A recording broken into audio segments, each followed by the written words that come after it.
Pernah kebayang nggak sih ada sebuah kekuatan yang begitu masif dan mengerikan sampai-sampai kehadirannya bisa menyapu bersih peradaban kita? Mari kita langsung masuk ke sebuah topik yang sangat epik sekaligus penuh misteri.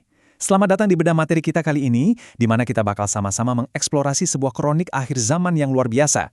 Nah, pembahasan kita hari ini dirangkum secara objektif dari ceramah Ustadz Khalid Basalamah, Ustadz Rahmat Baikuni, serta sebuah buku referensi karya seorang syekh asal Mesir berjudul Yajuj Majuj. Ingat ya, fokus kita di sini adalah menyajikan informasi dari sumber-sumber tersebut sejelas mungkin.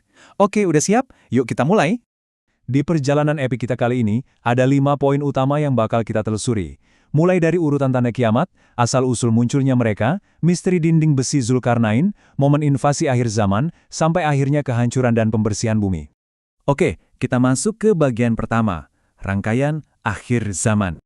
Jadi gini, untuk benar-benar memahami ngerinya Ya'juj dan Ma'juj, kita harus lihat gambaran besarnya dulu. Mereka ini nggak muncul tiba-tiba, mereka cuma satu kepingan dari rentetan peristiwa akhir zaman yang skalanya supermasif. Bayangin aja urutannya.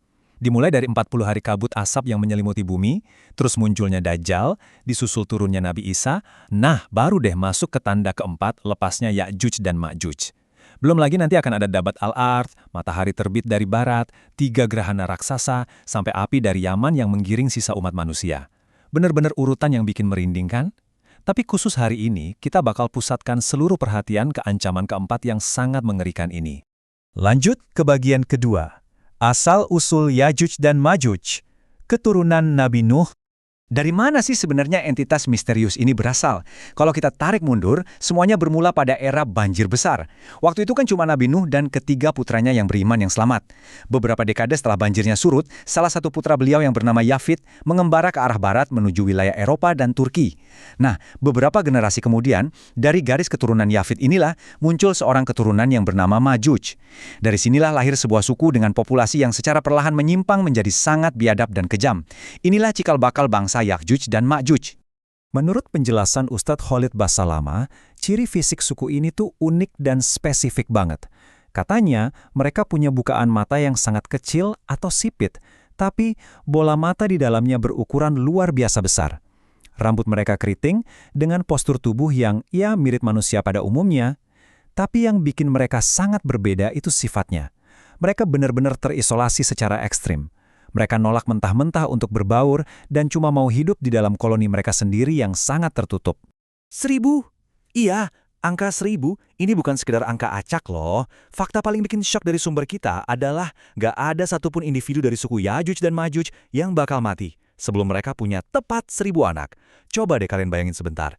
Pertumbuhan populasi di balik angka ini tuh eksponensial parah. Kalau satu orang aja bisa ngebawa 1000 keturunan, seberapa masif jumlah mereka selama berabad-abad ini?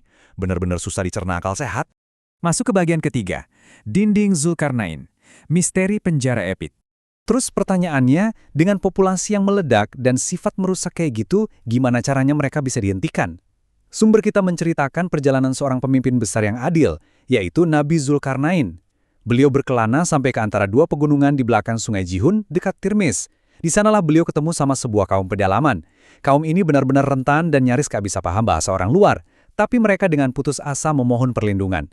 Mereka minta Zulkarnain membangun sebuah penghalang demi melindungi mereka dari kelompok pembantai raksasa Ya'juj dan Ma'juj. Dan Zulkarnain menyanggupi hal itu dengan teknik yang luar biasa canggih, persis seperti yang diceritakan dalam surah Al-Kahfi.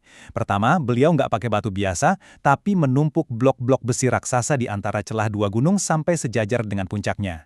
Kedua, api ditiupkan ke tumpukan besi itu sampai memerah panas. Ketiga, beliau menuangkan tembaga mendidih untuk menyegelnya secara permanen menjadi dinding yang mustahil ditembus.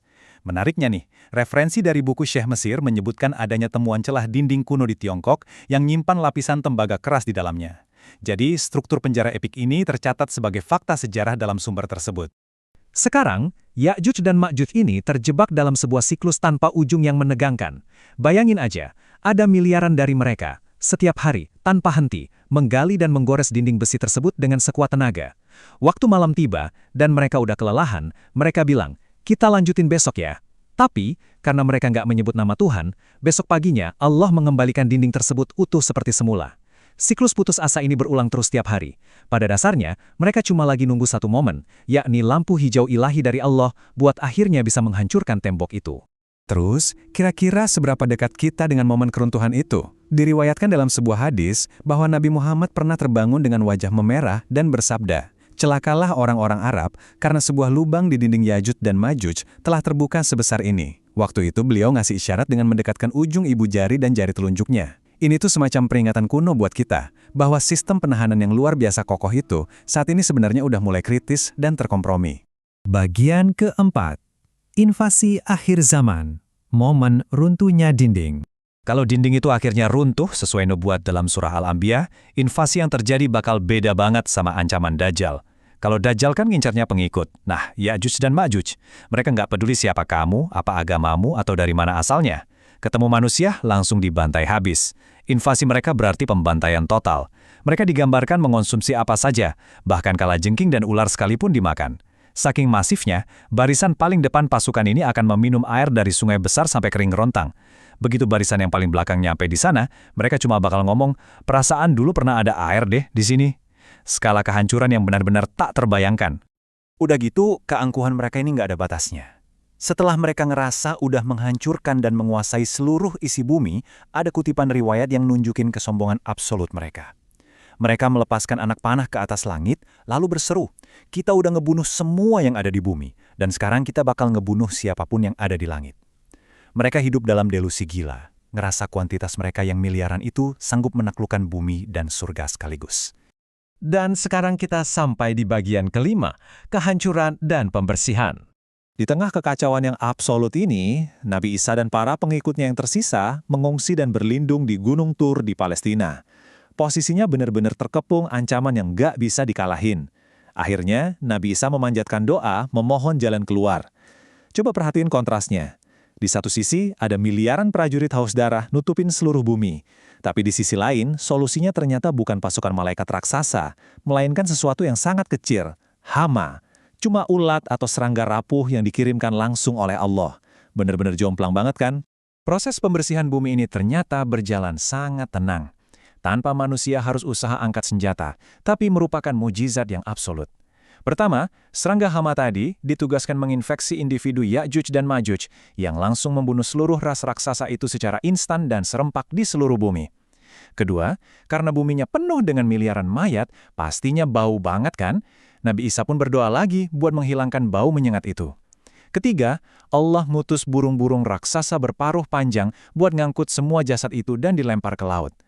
Lalu terakhir, langkah keempat, hujan lebat yang sangat menyegarkan turun untuk mencuci bumi sampai benar-benar bersih dari segala kotoran dan darah, ngebalikin kesuburan bumi persis kayak sedia kala. Itu dia sebuah penyelesaian ilahi yang begitu damai, menutup invasi paling mengerikan dalam sejarah umat manusia. Tapi, dari semua ini, ada satu pertanyaan penting yang ngerangkum keseluruhan eskatologi ini buat kita. Ketika tanda-tanda kuno ini pada akhirnya benar-benar terungkap nanti, apakah iman kita bakal cukup kuat untuk bertahan?